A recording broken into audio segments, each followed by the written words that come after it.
नमस्कार, जनपक्ष में आपका स्वागत है। मैं हूं प्रियदर्शन। दोस्तों, आज जो वीडियो बनाने जा रहा हूं उसके लिए मुझे अतिरिक्त रूप से गंभीर होने की कोशिश करनी पड़ रही है, क्योंकि मुद्दा ऐसा है जिस पे हंसी आती है। तो कोशिश करते हैं कोई बड़ी सी गंभीर सी बात से शुरू करने की। रसूल हमजातो, रूस के मशहूर लेखक, मेरा दागिस्तान जैसे किताब के रचयिता, उनका वाक्य इसी किताब के बिल्कुल ऊपर है, भूमिका के पहले। वो लिखते हैं कि अगर तुम अतीत पे बंदूक से गोली चलाओगे तो भविष्य तुम्हें तोप से गोले दागेगा तुम पर। अगर तुम अतीत पे बंदूक चलाओगे तो भविष्य तुम पर तोप चलाएगा। लेकिन यहां इतिहास पे बंदूक या तोप ने बिल्कुल टैंक सा चढ़ा दिया। किसने? रेखा गुप्ता ने, जो दिल्ली की मुख्यमंत्री हैं। हालांकि रसूल हमजातो से सीधे रेखा गुप्ता पे उतर आना एक तरह का मजाक ही लग रहा है, लेकिन लगता है कि इस इशू को बात करना इस पे ज़रूरी है, क्योंकि इसके बहुत सारे पहलू हैं। कुछ दिन हुए रेखा गुप्ता ने दिल्ली विधानसभा में, याद करें कि वो छोटी मोटी नेता नहीं हैं, दिल्ली की मुख्यमंत्री हैं, एक भाषण देते हुए कहा, इतिहास का स्मरण किया, भगत सिंह का नाम लिया, राजगुरु का नाम लिया, सुखदेव का नाम लिया, और कहा कि इन तीनों ने असेंबली में जो बम फेंका था वो कांग्रेस सरकार, सोई हुई कांग्रेस सरकार के खिलाफ फेंका था। अभी इसको लेकर बहुत हंगामा हुआ और आम आदमी पार्टी और दूसरे तमाम दलों ने उनके इतिहास ज्ञान का मजाक उड़ाया कि उनको पता ही नहीं है कि उस समय ब्रिटिश शासन था कि कांग्रेस का शासन था। अब ये सब जब हो गया तो उसके कुछ दिन बाद रेखा गुप्ता का स्पष्टीकरण भी आया, ये बताता हुआ कि वो तो स्लिप ऑफ टंग जैसा कुछ था, गलती से उनके मुंह से कांग्रेस सरकार निकल गया। उनको मालूम है कि ब्रिटिश सरकार के खिलाफ इन लोगों ने बम फेंका था। चलिए मान लिया आपको नहीं पता था, या आपका स्लिप ऑफ टंग था वो, जो मैं भी मान रहा था। सच ये है कि स्लिप ऑफ टंग वहां रहा होगा। दिन भर कांग्रेस को जो लोग कोसते रहते हैं उनके लिए स्वाभाविक है कि ब्रिटिश राज को भी वो कांग्रेस राज कह के संबोधित करने। तो ये तो छोड़ दिया मैंने। लेकिन क्या रेखा गुप्ता को अब भी एहसास है, या उनका विरोध करने वाले नेताओं को भी, कि जो उन्होंने किया वो इतिहास की इससे कहीं ज्यादा बड़ी भूल है? क्योंकि भगत सिंह, सुखदेव और राजगुरु, इन तीनों ने सेंट्रल असेंबली में बम नहीं फेंका था। राजगुरु और सुखदेव उसमें शामिल नहीं थे। वो भगत सिंह और बटुकेश्वर दत्त ने फेंका था। 1929 की इस घटना में दोनों ने बम फेंका। दोनों की उम्र बहुत कम थी उस समय, यानी 23 साल के आसपास भगत सिंह थे, बल्कि 23 साल में तो उनको फांसी हो गई थी। वो 21 साल के आसपास रहे होंगे। 1907 की उनकी पैदाइश थी, और बटुकेश्वर दत्त की 1910 की पैदाइश थी। वो और छोटे, महज 19 साल के। इन दोनों में लेकिन इतनी समझ थी, जो उन्होंने कहा कि ये बम उन्होंने किसी को घायल करने या मारने के लिए नहीं फेंका है, ये बहरी ब्रिटिश सरकार को सुनाने के लिए फेंका है। तथ्य ये है कि उस समय ब्रिटिश सरकार जो लंदन से चलती थी, जो हिंदुस्तानियों पे तरह तरह के कानून थोप रही थी, उसके विरोध में ये क्रांतिकारी दल जो है उसके 2 सदस्यों ने बम फेंका था। ये भी बता दूं कि बम फेंकने की जो मूल योजना थी उसमें भगत सिंह शामिल नहीं थे।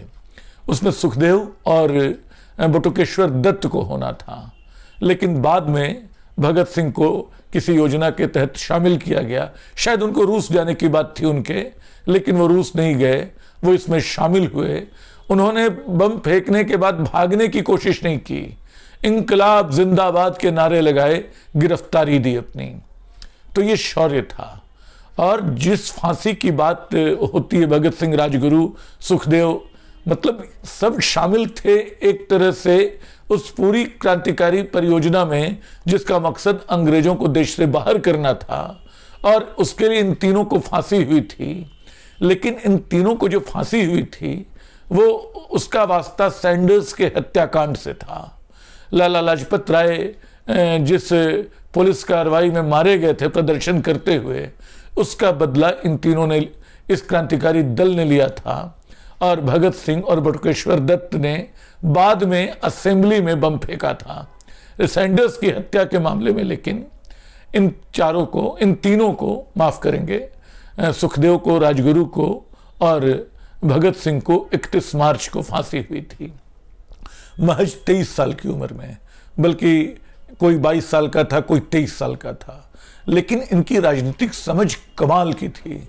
कई बार मुझे लगता है कि अगर थोड़ी और लंबी उम्र इन लोगों ने हासिल की होती, हालांकि वो उनके खून में, उनके मिजाज में नहीं था कि वो किसी वीर की तरह माफ़ी मांगते रहें, अर्जियों पे अर्जियां देते रहें और अपने लिए आज़ादी की कोई सूरत, ज़िंदगी की कोई मोहलत चाहें। ये सब नहीं था। उन्होंने बाकायदा लड़ाई लड़ी, अपने प्राणों का उत्सर्ग करके देश के नौजवानों में एक भावना भरी, जिसका वास्ता आज़ादी की लड़ाई से था। तो दोस्तों, इतिहास के इस गलत पाठ के और भी पहलू हैं। असल में रेखा गुप्ता या उनकी पार्टी भगत सिंह, चंद्रशेखर आज़ाद या ऐसे किसी क्रांतिकारी का नाम लेने का नैतिक अधिकार नहीं रखती है। आज वो देश देश देश देश कर रहे हैं, आज वो राष्ट्र राष्ट्र राष्ट्र राष्ट्र कर रहे हैं। जिस हिंदू राष्ट्र को बनाने की बात कर रहे हैं, भगत सिंह का पूरा वैचारिक साहित्य उसके खिलाफ है। वो मैं नास्तिक क्यों हूँ, ये उनका लेख पढ़ लीजिए, उनके पत्र पढ़ लीजिए, क्रांतिकारी सभा के उनके लेख पढ़ लीजिए। धर्म और देश को किस तरह वो देखते हैं, वो देख ले अगर बीजेपी, तो कायदे से उसको शर्मिंदा होना चाहिए। दुर्भाग्य से वो नहीं होगी।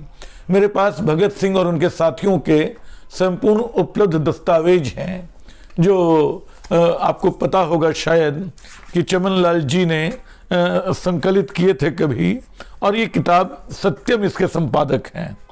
चमन लाल जी द्वारा संपादित किताब दूसरी है, वो भी मेरे पास है। उसमें भी कई पत्र हैं जो बताते हैं कि भगत सिंह किस तरह सोचते थे। लेकिन यहाँ जो बात है धर्म को लेकर, वो कहते हैं, उसके दुष्परिणामों के बारे में बताते हुए जो लेख है उसमें कहा जा रहा है, जो दुष्परिणाम हुआ वो किससे छुपा है। अब राष्ट्रवादी या स्वतंत्रता प्रेमी लोग धर्म की असलियत समझ गए हैं और वही उसे अपने रास्ते का रोड़ा मानते हैं।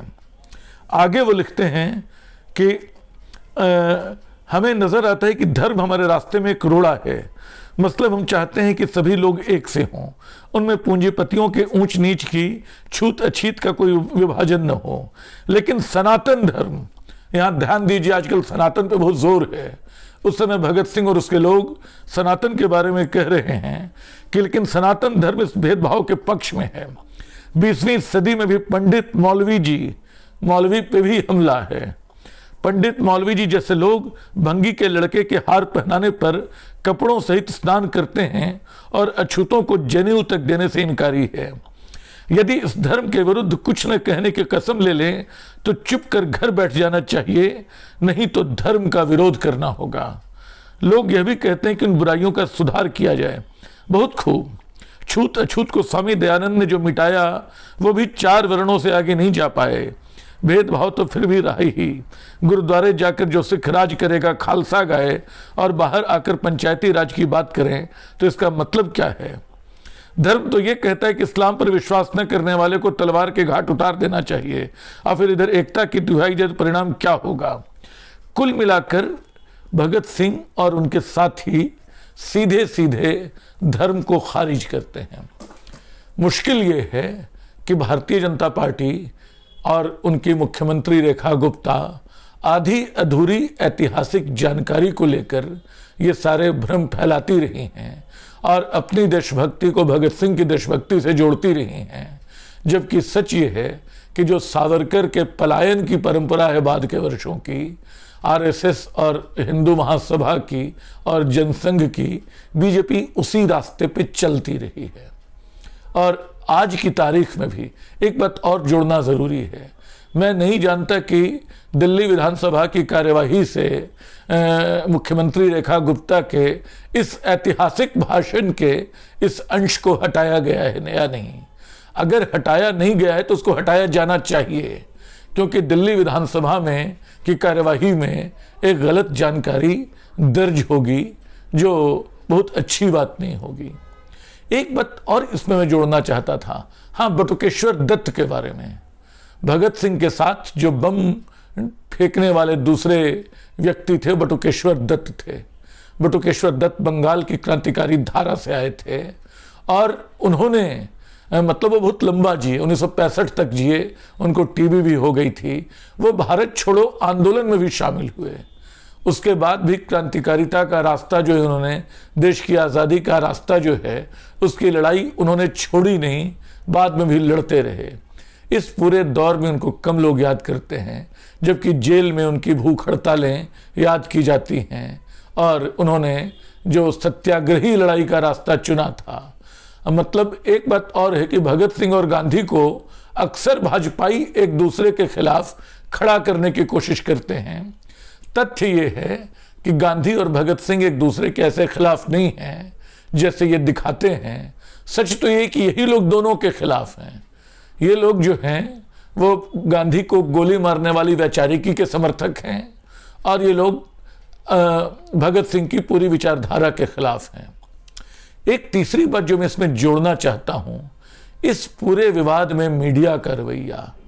मैं कल्पना करता हूं कि अगर किसी कांग्रेसी मुख्यमंत्री ने या अगर किसी कांग्रेस के बड़े नेता ने या आरजेडी के नेता ने या समाजवादी पार्टी के नेता ने, विपक्ष के किसी नेता ने ये चूक की होती तो शायद पूरा मीडिया उसका मजाक उड़ाता दिखाई पड़ता, उसके रील को वायरल किया जाता, लगता कि देखो कितनी बड़ी ऐतिहासिक चूक हो गई। लेकिन क्या वजह है कि रेखा गुप्ता के इस वक्तव्य को सोशल मीडिया में तो फिर भी कई लोगों ने जगह दी, लेकिन जो ऑनलाइन मीडिया है, जो टीवी मीडिया है, जिसको मुख्यधारा का मीडिया कहते हैं, वो इस वक्तव्य को दिखाने से, इस पे बहस कराने से कतराता रहा। अगर वो कराता तो उसको इतिहास के और भी तथ्यों में जाना पड़ता, याद करना पड़ता कि भगत सिंह की विचारधारा क्या थी, बताना पड़ता कि बटुकेश्वर दत्त कौन थे, सुखदेव, राजगुरु, अशफाकुल्ला खान, सबको याद करना पड़ता। ये लोग उसको याद नहीं करना चाहते हैं, उस परंपरा को। ये बस उसके नाम लेवा है, नाम लेकर वो सारी लड़ाई जीतना चाहते हैं। दुर्भाग्य से इस खेल में भारतीय मीडिया भी उनके साथ बहुत दूर तक शरीक दिख रहा है। भगत सिंह का इंकलाब जिंदाबाद अधूरा है, बटुकेश्वर दत्त की लड़ाई अधूरी है, राजगुरु और सुखदेव जो सैंडर्स की हत्या के आरोप में फांसी के तख्ते पर भगत सिंह के साथ चढ़े, उनकी शहादत अधूरी है, क्योंकि इस देश में अब भी वो लोग काबिज हैं और उस विचारधारा को और फैला रहे हैं जो इस देश की आज़ादी का अपमान करती है, जिसने इस देश की आज़ादी के लिए कोई लड़ाई नहीं लड़ी। शुक्रिया।